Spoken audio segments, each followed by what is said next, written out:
இப்போ நம்ம ஊர்ல எப்படி நார்த் இந்தியன்ஸ்க்கு ப்ராப்ளம்ஸ் வரதுக்கு வாய்ப்பு இருக்கோ, அதே மாதிரி தான் சவுத் இந்தியன்ஸ்க்கும் இங்கே ப்ராப்ளம்ஸ் இருந்தது. ஓகே. ரொம்ப பாடுபட்டேன்.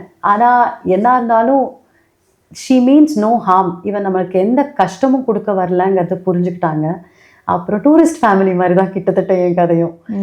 வந்தப்போ எல்லாருக்கும் ஒரு மாதிரி கோல்டாக இருப்பாங்க, பேச மாட்டாங்க. அப்புறம் இன்னைக்கு நான் ஒரு தெருவை கடந்து போகணுன்னா 10 பேருக்கு நமஸ்தே சொல்லிட்டு தான் நான் என்னோட கடைக்கே வருவேன்.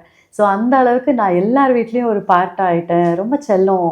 அதே மாதிரி நான் இங்கே கீர்த்தன் பாடும்போது, பஜன் பாடும்போதெல்லாம் தன்னோட பொண்ணே பாடுற மாதிரி வந்து உருகி உருகி கேட்டு என் கூட சேர்ந்து பாடிட்டு போவாங்க. நான் எந்த கோயிலில் பர்ஃபார்ம் பண்ணாலும் இந்த கிராமத்தில் இருக்க எல்லாரும் வந்து பாட்டு கேட்பாங்க.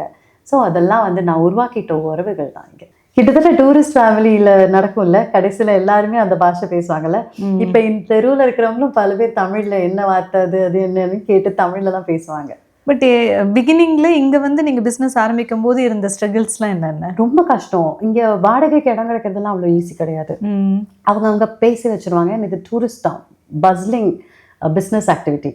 அப்போ அவங்களுக்கு ஒரு இடம் கிடைக்கிறது கஷ்டம். அப்போ அந்த இடத்த வந்து யாருக்கு கொடுக்கணும் அப்படின்னு பார்ப்பாங்க. அதில் ஒரு சில பேர், எனக்கு ஒரு சின்ன ஒரு ரூம், நீங்கள் கீழே பார்த்தீங்கல்ல அந்த ஸ்டேர் கேஸ் கடியில், அது மட்டும்தான். எனக்கு டோர் கிடையாது, எதுவுமே கிடையாது.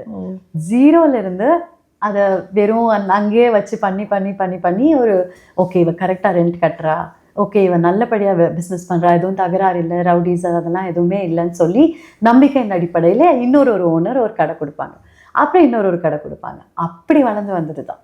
இப்போ இங்கே இருக்கக்கூடிய பெண்கள் எப்படி நீங்கள் உங்கள் பிஸ்னஸில் இன்க்ளூட் பண்ணிக்கிட்டீங்க? எல்லாம் வேலை தேடி வருவாங்க. எனக்கு டாய்லெட் கிளீனர்ஸாக இருப்பாங்க, ஹவுஸ் கீப்பிங் பண்ணுவோம், உங்க பெருக்கி முழுகிறோம். அப்படி உள்ள வர்றவங்க நான் வேலை பார்க்குறத பார்ப்பாங்க, அப்படியே குருகுருன்னு பார்ப்பாங்க. இது இன்னும் நல்லா இருக்கே தீதி, எனக்கு கொஞ்சம் சொல்லிக் கொடுக்குறீங்களான்னு. சரி வா சொல்லிக் கொடுக்குறேன்னு சொல்லிட்டு அவங்களெல்லாம் ஹவுஸ் கீப்பர்ஸ்லேருந்து ஸ்கில்டு ஆர்டிசன்ஸ் ஆக்கினேன். ஒருத்தருக்கும் ஒரு டேலண்ட் இருக்கும். இந்த பெண்களுக்கு வந்து லீடர்ஷிப் குவாலிட்டி எல்லாம் இன்னேட்டாகவே நமக்கு இருக்குது. ஆனால் அதை காட்டக்கூடிய அவென்யூவே கிடையாது. இந்த ஊர்லேயும் அப்படி தான்.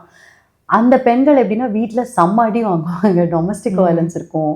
சின்ன குழந்தையிலே கல்யாணம் பண்ணி 3 குழந்தைங்க அவங்களுக்கு இருக்கும். என்னை விட ரொம்ப 10 வயசு சின்ன பசங்களாக இருப்பாங்க. எனக்கு அவங்களோட ஸ்ட்ரென்த்தெல்லாம் வந்து சூப்பராக இருக்கும். ஆனால் அதை எக்ஸிக்யூட் பண்ணுறதுக்கு இடமே கிடையாது. கிச்சன் ஒன்று தான், அவங்க வீட்டு கிச்சன் ஒன்று தான். அப்போ அவங்க என்னை தேடி வராங்க. ஒரு பெண் பாஸ் வந்து ஒரு பெண்களை நல்லபடியாக வச்சுக்குவாங்கங்கிற நம்பிக்கையில் வராங்கங்கிறத எனக்கு காப்பாற்றணும்னு தோணுச்சு. அப்போது அவங்கள வச்ச இடத்துல வைக்கக்கூடாது, அவங்களெல்லாம் முன்னேற்றணும், லீடர்ஸ் ஆக்கணும். அவங்களோட லீடர்ஷிப்பை எக்ஸிக்யூட் பண்ண ஒரு அவென்யூ நான் கொடுக்குறேன் அப்படின்னா அவங்களோட பெஸ்ட்டை என்னால் கண்ணில் பார்க்க முடியும். அவங்களோட பெஸ்ட்டு ப்ரொஃபஷ்னல் ஒர்க்கு அவங்க லீடர் ஆக்கும்போது காப்பாங்க.